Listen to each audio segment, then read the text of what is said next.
आप सभी को जय मसीह की। आज हम सच्चे ईश्वर के विषय में चर्चा करने वाले हैं। जब दुनिया में इतने सारे देवी देवता, ईश्वर, अल्लाह और भगवान हैं, तो कौन सा सच्चा ईश्वर है जिसकी हम आराधना कर सकते हैं, जिसके साथ संगति कर सकते हैं और जिसके द्वारा हमारा परिवार कुशल मंगल और आनंदित रह सकता है, साथ ही अंत में सही स्वर्ग में जा सकते हैं।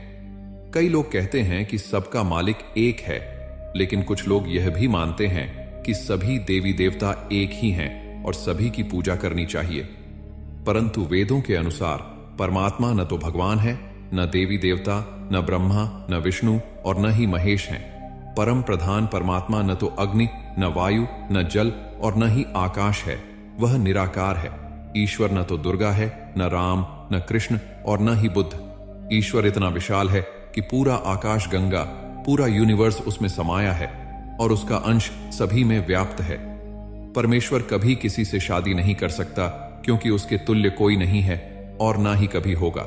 इसलिए हिंदू धर्म के अनुसार सृष्टि की पूजा करना पाप है, मगर फिर भी कुछ लोग आडंबरों के द्वारा सृष्टि की पूजा करते हैं।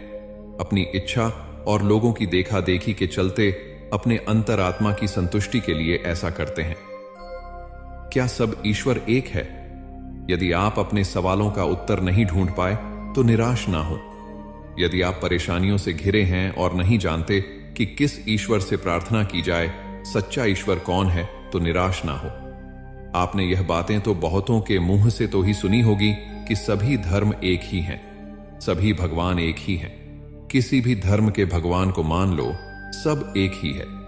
यदि यह विचारधारा सही है तो फिर हर एक इंसान की परेशानियां खत्म हो जानी चाहिए, क्योंकि सभी किसी न किसी भगवान में आस्था रखते हैं। पूजा पाठ, भक्ति साधना, कीर्तन, जागरण, इस देश में हर एक व्यक्ति किसी न किसी ईश्वर की साधना तो करता ही है।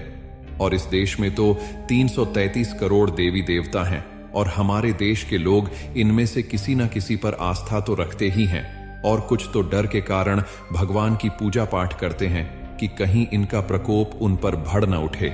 इंसान और ईश्वर का रिश्ता, क्या इंसान और भगवान का रिश्ता बस लेने देने तक का ही है कि हम उसकी भक्ति साधना करेंगे और वह हमारी रक्षा करेगा, हमें आशीर्वाद देगा, बिगड़े काम बनाएगा? क्या यह सच्चाई सच्चे ईश्वर की है, या यह विचारधारणा हमारे समाज की है, जिसने सच्चे ईश्वर की परिभाषा अपने लिए पहले से बनाकर रखी है? जरा सोचिए इस बात को। यदि सच्चा ईश्वर भला है और हमसे प्यार करते हैं, तो कैसे वह हम पर क्रोध कर सकते हैं? यदि ईश्वर हमसे प्रेम करते हैं, तो वह कैसे हमें दंड दे सकते हैं? क्या उनका मनुष्य के ऊपर क्रोध करना और दंड देना उन्हें सच्चा ईश्वर बनाता है?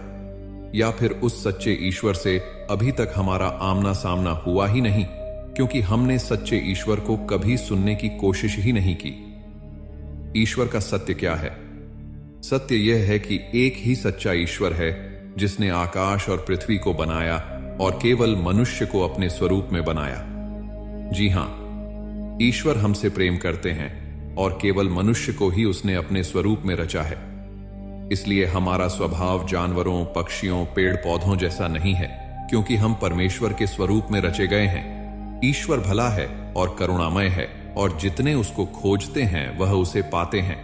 जी हां, वह आपसे प्रेम करता है और लेने देने से कहीं अधिक आपके साथ एक रिश्ता चाहता है। आप सोच रहे होंगे कि यदि ईश्वर हमसे प्रेम करता है और मनुष्य के साथ रिश्ता चाहता है, तो हमारे जीवन में दुख, तकलीफ, परेशानियां, हादसे क्यों होते हैं? अच्छे लोगों के साथ बुरा क्यों होता है? पर सच तो यह है कि इन सब बुराइयों के पीछे ईश्वर नहीं, बल्कि शैतान है, पाप है, जो किसी का भी भला नहीं चाहता, जो आपकी आशीष को चुराता है, घात करता है, हत्या करता है। आप सोच रहे होंगे कि यदि यह सब आपके विरोध में कार्य कर रहे हैं, तो फिर इतने सारे ईश्वरों में से किस ईश्वर की मदद मांगी जाए, किस ईश्वर से प्रार्थना की जाए जो आपको बचा सकता है, आपकी रक्षा कर सकता है, आपके बिगड़े काम बना सकता है, आपकी समस्या का हल कर सकता है? वह ईश्वर यीशु मसीह है, क्योंकि केवल यही वह नाम है जो उद्धार के लिए दिया गया है, किसी दूसरे के द्वारा उद्धार नहीं, क्योंकि स्वर्ग के नीचे मनुष्य में और कोई दूसरा नाम नहीं दिया गया जिसके द्वारा हम उद्धार पा सकते हैं। ऐसा लिखा है बाइबल की प्रेरितों के काम 4:12 में, यशायाह के 33:5 में ऐसा लिखा है कि परंतु वह हमारे ही अपराधों के कारण घायल किया गया, वह हमारे अधर्म के कामों के कारण कुचला गया, हमारी शांति के लिए उस पर ताड़ना पड़ी कि उसके कोड़े खाने से हम लोग चंगे हो जाए। यीशु ही वह सच्चा ईश्वर है जिसने क्रूस पर मरकर अपना लहू बहाकर तीसरे दिन मुर्दों में से जीवित होकर आपको पाप, मृत्यु और शैतान के माया जाल से मूल्य चुकाकर छोड़ा लिया है। भला आप खुद सोचिए, ऐसा कौन सा ईश्वर है जिसने आपको परेशानियों से छुड़ाने के लिए, आपके दुख तकलीफ को खत्म करने के लिए, आपके पापों के लिए अपनी जान देकर कीमत चुकाई हो। आपकी कीमत चुकाने वाला तो कोई नहीं, पर आपसे कीमत लेने वाले बहुत से आए होंगे। केवल यीशु मसीह ही हैं जिसने क्रूस पर मरकर अपने प्रेम को हमारे लिए प्रकट किया। यीशु को आप एक बार परख के देखिए कि वह कितना भला है। आप खुद जानेंगे सत्य को, और सत्य आपको आजाद करेगा। प्रिय स्वर्गीय पिता, मैं आपकी स्तुति करता हूं और आपको सारा महिमान देता हूं। मैं आपको एक और दिन के उपहार के लिए धन्यवाद करता हूं, जिसमें मैं आपके प्रेम और भलाई का अनुभव कर सकता हूं। मैं अपने जीवन की सभी आशीर्वादों के लिए आपका धन्यवाद करना चाहता हूं। आज का दिन मैं आपके हाथों में सौंपता हूं। प्रभु, मुझे सही रास्ता दिखाएं और मुझे समझने की शक्ति दें, ताकि मैं समझदारी से निर्णय ले सकूं। मेरे कदमों